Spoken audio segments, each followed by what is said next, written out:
Well, good morning, my little cherubs. So today is the second day that we're reading Sarah Pearl Patterson. And to update everybody, I ask that you send pictures from yesterday's story.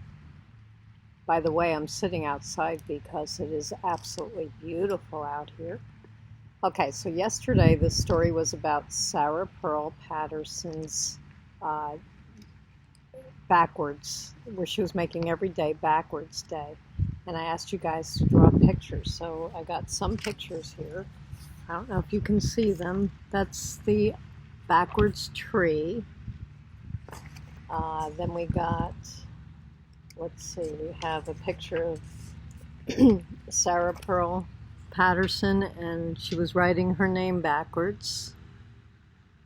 And then we have another picture of Sarah Pearl Patterson. These are all great pictures, by the way. I don't know if you can see them. I might have to do it again inside. Okay, so today we are reading chapter 2. And chapter 2 is it's Sarah Pearl Patterson, but her name is written upside down. Okay? And at the end of chapter 1, where she was writing her name backwards and doing everything backwards, she was talking about when she got herself into bigger than big trouble. And she was saying she did this with her cat, K9, Kitty 9, who they call K9 for short.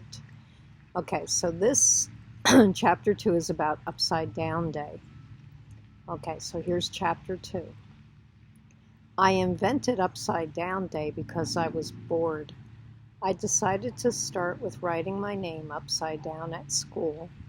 Writing your name upside down is hard to do, especially when you are not used to doing it. It took me so long that I didn't get to do anything else on my paper. When my teacher, Mrs. Sparrow, which would be war apps backwards, said it was time to turn in my paper, I started crying because I knew I would get an incomplete. I was sure that I'd miss part of recess because I'd have to stay in to finish my paper. I handed my paper to Mrs. Sparrow. She looked at it and then looked at me with sad, worried eyes. She asked me in her kinder than kind voice if I was having trouble seeing. I said no. She said, "Okay, sweetie, you go sit down and I'm going to give your mom a call." Then she wiped my tears, gave me a hug, and told me everything would be fine. She picked up the phone and dialed my number. I heard her say, "Mrs. Patterson, will you be able to come to the school today for a meeting? I'm concerned about a paper that Sarah just turned in." Uh-oh, I was thinking to myself, I might have to miss recess for a week. But the strange thing is, Mrs. Sparrow didn't even tell me that I had to sit and finish my paper during recess. She was super nice to me the rest of the day, more than any other day I could remember. By the time I was ready to go home, I had decided that maybe I should write my name upside down every day. When I got home from school, I had to figure out lots of upside down things to do. I started by standing on my head on the sofa, but Daddy told me to go outside and play. I walked on my hands for a while, and then I decided to hang upside down in the tree and let all the blood in my body go to my ears. I decided to see if the blood would go to K9's ears too. We were hanging in the tree when I saw Mom's car coming down the street. She was just coming home from the meeting with Mrs. Sparrow. She pulled her car into the driveway and noticed my upside-down head hanging in the tree.